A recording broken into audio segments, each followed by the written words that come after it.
Welcome to this session on key insights from the great debates and updates in hematologic malignancies, which just occurred here in New York. And my name is Bob Orlowski. I'm the chair of the Department of Lymphoma and Myeloma at the University of Texas MD Anderson Cancer Center. And my own main focus, both in the laboratory and in the clinic, is on multiple myeloma. We had a great panel of speakers that covered a number of different topics which I think are very relevant for your practice when you handle multiple myeloma patients. The first speaker was Ola Landgren, and he presented an update on the current status of smoldering multiple myeloma. And we know that based on some relatively easy clinical criteria, such as the level of the M protein, the free light chain levels, and the marrow plasmacytosis, we can divide smoldering myeloma patients up into those who are at high risk of progression, intermediate risk, or low risk.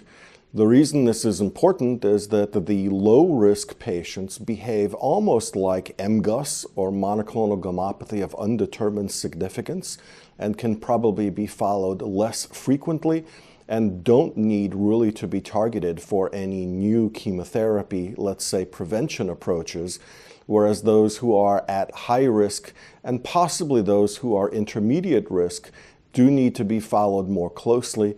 And there are quite a few different clinical trials looking at ways to maybe reduce their risk of progression. The major paper in this area remains the New England Journal study that compared lenalidomide and dexamethasone to observation and found that the combination chemotherapy did prolong progression-free as well as overall survival. But unfortunately, because the patients that were selected for that study used criteria that now would maybe have allowed many of them to be considered to have symptomatic myeloma, that may no longer be helpful for your current practice. So if you have a high or intermediate risk smoldering patient, do think about referring them for novel clinical trials. And for example, at MD Anderson, our current approach is using an anti-CD38 monoclonal antibody called isatuximab. And the rationale is hopefully that with immune therapy, we'll be able to at least delay progression. And if people do progress, there may not be, hopefully, cross-resistance with chemotherapy. And we also need more molecular approaches to hopefully figure out which of these patients are more likely to progress versus not.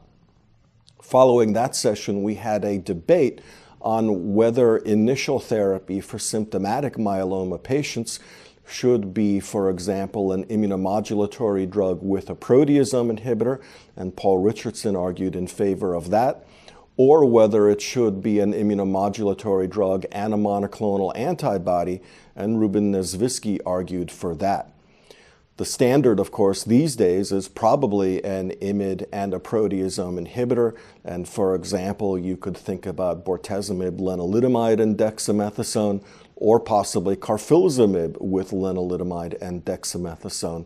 But really for your practice, you should think about using a 3-drug regimen for the newly diagnosed symptomatic transplant-eligible patient, especially if they're fairly robust, because a number of studies really now show that that's the superior approach. In terms of using antibodies, Ruben showed quite a bit of data in the relapsed setting. And for example, with daratumumab, len and dexamethasone in second-line therapy, the response rate is north of 90%. Almost half of those patients achieve a complete remission, and almost a quarter of them are MRD or minimal residual disease negative. And really that suggests that if you have such a great outcome in second-line therapy, it's probably going to be even better as a first-line. But still, the conclusion I think we reached overall from that debate is that we don't yet have enough data to make antibodies part of frontline therapy, but we're all expecting that those data will come soon. And many places, including, for example, SWOG, are looking at 4-drug regimens where you've got a proteasome inhibitor, an immunomodulatory drug, and an antibody along with a steroid. And those may become the future standard of care, but for right now, the 3-drug combos are probably the best way to go. I did mention minimum residual disease, and we had a debate about whether that should be used for routine clinical practice in trying to make decisions, and that was a debate between Paul Richardson and Ola Landgren. We do know that measuring MRD is a way to try to get people who have a deeper response identified than just by using serum or urine testing for monoclonal proteins. Right now, the most common way to measure MRD is by doing a bone marrow and then doing what's called flow immunophenotyping, which is kind of like doing a fingerprint of all of the cells in there. And what you're trying to do is, of course, every patient will have some plasma cells. If they're normal, that's good. If they're myeloma cells, that's not. But the pathologists can't always tell between them just by looking under the microscope. But the flow immunophenotyping can differentiate between the two. The other technique which is now being used is next-generation sequencing, also on the bone marrow for now, although in the future it may be possible to do that by blood testing, which of course would be a lot better for patients and more comfortable.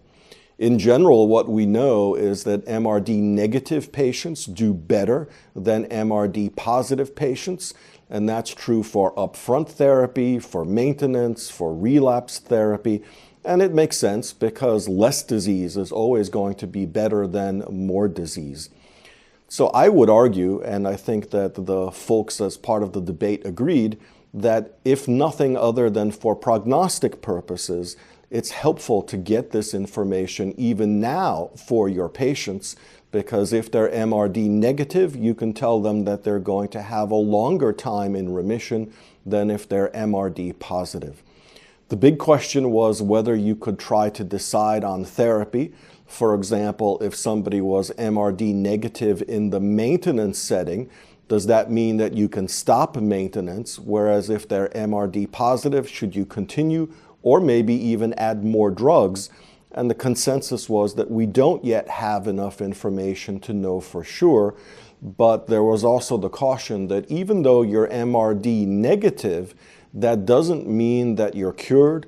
Even MRD negative patients do progress, and it tells us that our MRD testing is still not as sensitive as we would ideally like. In the research setting, most of the testing allows us to detect 1 out of 1 million myeloma cells, but as you can imagine, even 5 myeloma cells that are just below that level of detection are enough that eventually the patient may relapse. So there are studies coming to look at whether MRD can be used as a treatment decision, but the feeling was that we're not quite there yet.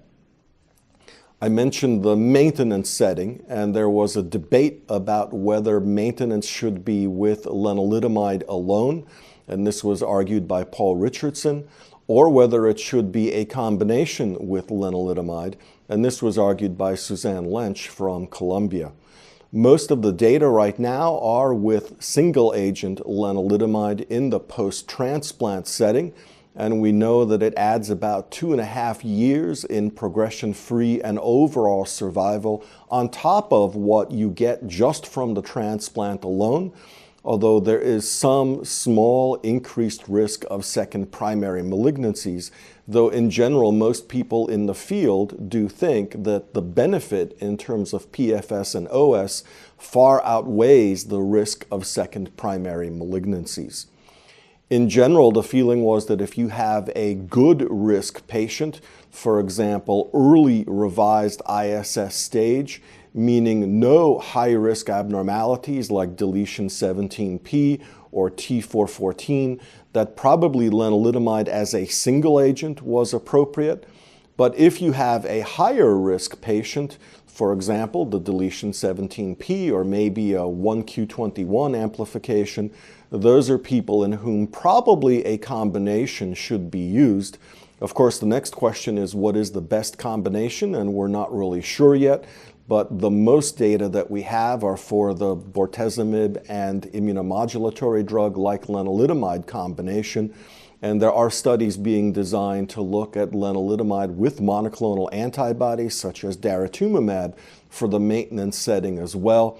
In general, the hope is that these immune therapies will be equally active against high-risk myeloma as well as standard-risk myeloma, because if you use an antibody, the only thing it should really care about is whether its target is expressed on the surface of the myeloma cell or not. And it seems that the expression is the same whether it's a high-risk or a standard-risk patient. So for right now, probably the standard for a high-risk maintenance setting patient would be lenalidomide with bortezomib.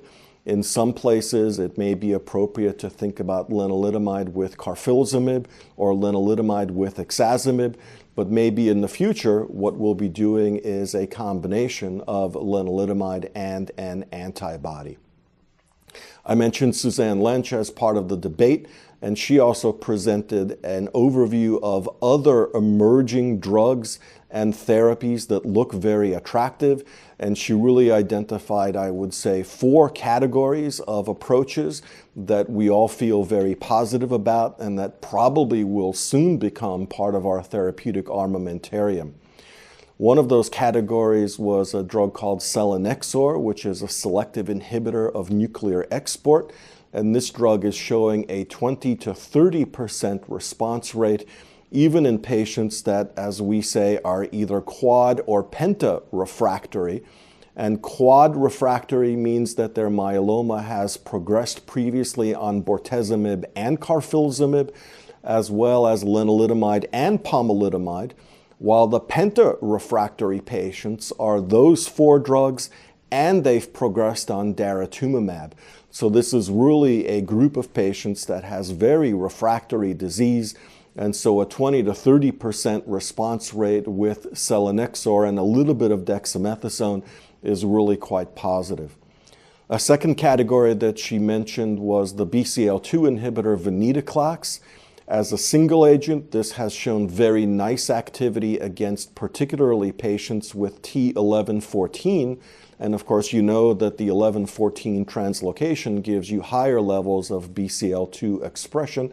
So it makes sense that a BCL2 inhibitor would work there. But there also are data in combination with bortezomib and carfilzomib now that show that the combination will be even more active, maybe 60 to 70%, and that it will be less dependent on the presence of 1114. The third category of drugs that she mentioned were checkpoint blockers, and these are things, for example, antibodies that go after PD-1 or PD-L1.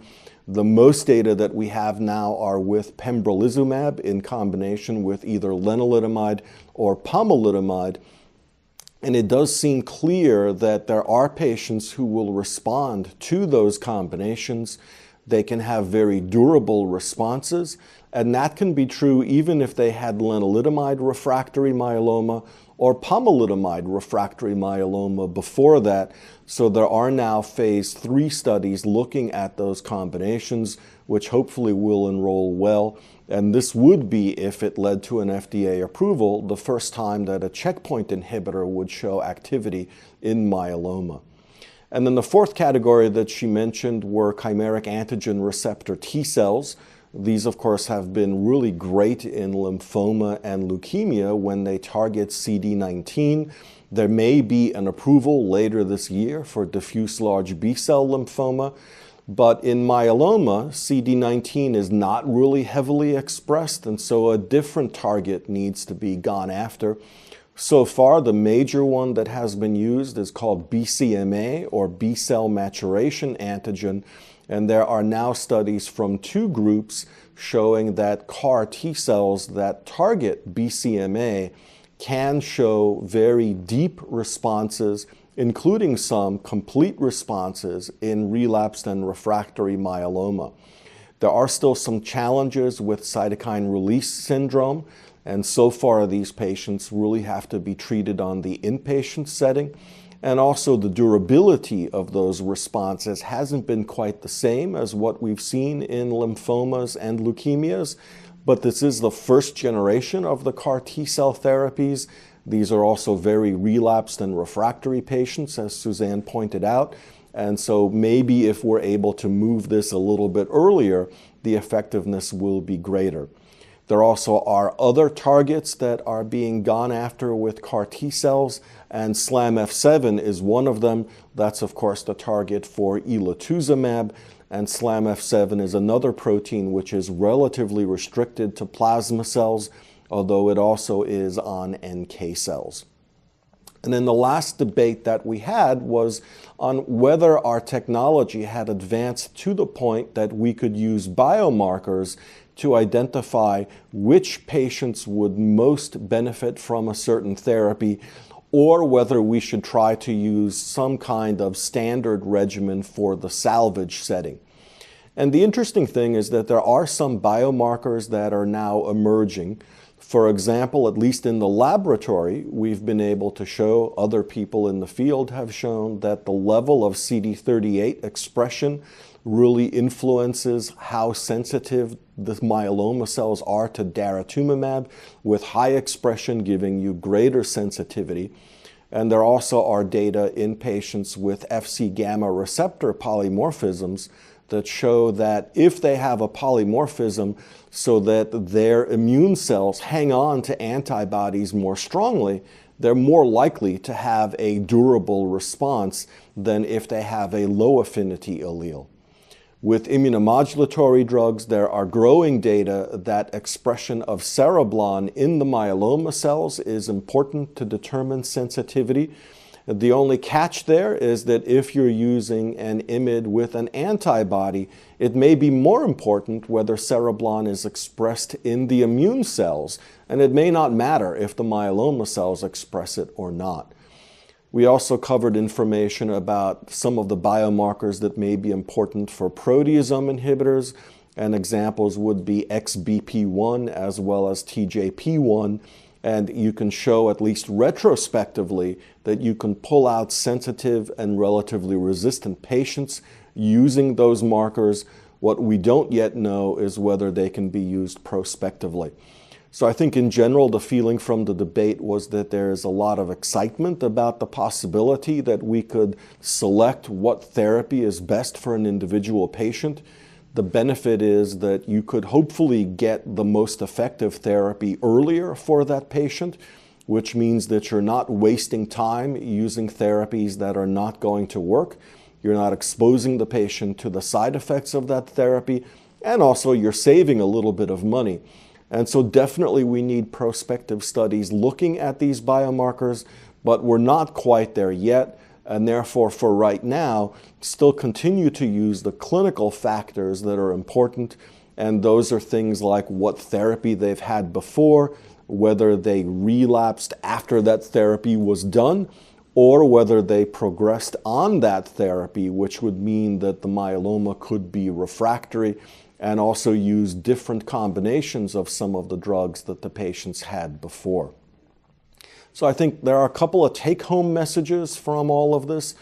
First of all, we're doing better for our myeloma patients than we've ever done before. I know when I was in medical school and then later on residency and fellowship, the average survival for a myeloma patient was probably 2 to 3 years. And now we're at probably 7 to 10 years and maybe more. And that's a huge improvement, probably a greater increase than we've seen in any other malignancy. And the number of treatment options, their effectiveness, and their tolerability have also been improving. There are still challenges, for example, in the smoldering setting. We really hope soon to have some therapies that will hopefully prevent progression or maybe even cure patients before they get to full-blown myeloma. High-risk disease is still a problem because those patients still have about a 3-year median overall survival, and there are intergroup efforts looking at what could be the best therapies in those patients. And another group is the very mature or elderly patient population who don't tolerate drugs as well and are a little bit frail, and those are people for whom we need additional therapies. Again, for frontline therapy, probably right now the combination of a proteasome inhibitor, an immunomodulatory drug, and a corticosteroid would be the best frontline therapy. Transplant is still a standard of care, although there are more emerging data that you could probably at least delay transplant until the first remission. And maintenance therapy, probably lenalidomide for most people, although maybe a combination such as with bortezomib or ixazomib if you're at a higher risk setting. And then finally, for the relapsed and refractory space, we have some biomarkers emerging, but continue to use some of the combinations you've been using. And we have data now, for example, that len with daratumumab and dexamethasone is probably our best second-line therapy. And you can use other antibodies, especially elotuzumab. So I hope this activity has been very useful for you. Please do turn out to the great debates and updates in hematologic malignancies for next year in New York. And thanks very much for tuning in to this Key Insights section.